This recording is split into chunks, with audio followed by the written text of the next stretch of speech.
ವೀಕ್ಷಕರೇ, ಶತ್ರು ಕಾಟದಿಂದ ಏನಾದರೂ ನಿಮಗೆ ತೊಂದರೆ ಆಗ್ತಾ ಇದ್ರೆ ಈ ಅತ್ಯದ್ಭುತವಾದಂತಹ ಸರಳ ತಂತ್ರದಿಂದ ನಿಮ್ಮ ಶತ್ರುವನ್ನ ನೀವು ನಾಶ ಮಾಡಿ. ವೀಕ್ಷಕರೇ ನೋಡಿ, ಶತ್ರು ನಿಮ್ಮ ತಂಟೆಗೆ ಬರಬಾರದು ಅಂತ ಅನ್ನೋದಾದ್ರೆ ನೀವು ನೋಡಿ, ಇಲ್ಲಿ ಕಾಣಿಸ್ತಾ ಇರುವಂತದ್ದು ಒಂದು ಹಳದಿ ಬಟ್ಟೆ ಮೇಲ್ಭಾಗದಲ್ಲಿ ನೀವು ಈ ರೀತಿಯಾದಂತಹ ಒಂದು ಮಂತ್ರವನ್ನ ಬರ್ಕೊಳ್ಳಿ. ವೀಕ್ಷಕರೇ, ಮೊದಲನೇದಾಗಿ ಮಂತ್ರವನ್ನ ಬರ್ಕೊಂಡು ಅದ್ರ ಕೆಳಭಾಗದಲ್ಲಿ ಶತ್ರುವಿನ ಹೆಸರನ್ನ ಬರೀರಿ.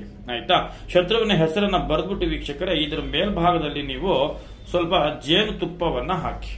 ಆಯ್ತಾ? ಇದ್ರ ಮೇಲ್ಭಾಗದಲ್ಲಿ ಸ್ವಲ್ಪ ಜೇನುತುಪ್ಪವನ್ನ ಹಾಕಿ, ಜೇನುತುಪ್ಪವನ್ನ ಹಾಕೊಂಡು ವೀಕ್ಷಕರೇ 9 ಅಥವಾ 11 ಲವಂಗವನ್ನ ಇದರಲ್ಲಿ ಹಾಕಿ. 9 ಅಥವಾ 11 ಲವಂಗವನ್ನ ಇದರಲ್ಲಿ ಹಾಕ್ಬಿಟ್ಟು ವೀಕ್ಷಕರೇ 2 ಕರ್ಪೂರವನ್ನ ಹಾಕಿ. ಆಯ್ತಾ? ಕರ್ಪೂರವನ್ನ ಹಾಕ್ಬಿಟ್ಟು ಕರ್ಪೂರದನ್ನ ಸಂಪೂರ್ಣವಾಗಿ ಇದನ್ನ ಈ ರೀತಿಯಾಗಿ ಭಸ್ಮವನ್ನ ಮಾಡಿ. ಆಯ್ತಾ?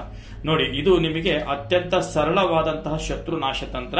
ಈ ತಂತ್ರವನ್ನ ನೀವು ಮಾಡಿದ್ದೇ ಆಯ್ತು ಅನ್ನೋದಾದ್ರೆ ವೀಕ್ಷಕರೇ, ನಿಮ್ಮ ಶತ್ರು ಅವನು ಎಲ್ಲೇ ಇರಲಿ ಹೇಗೆ ಇರಲಿ ಸಂಪೂರ್ಣವಾಗಿ ನಿಮ್ಮ ಸಹವಾಸಕ್ಕೆ ಅವನು ಬರೋದಿಲ್ಲ.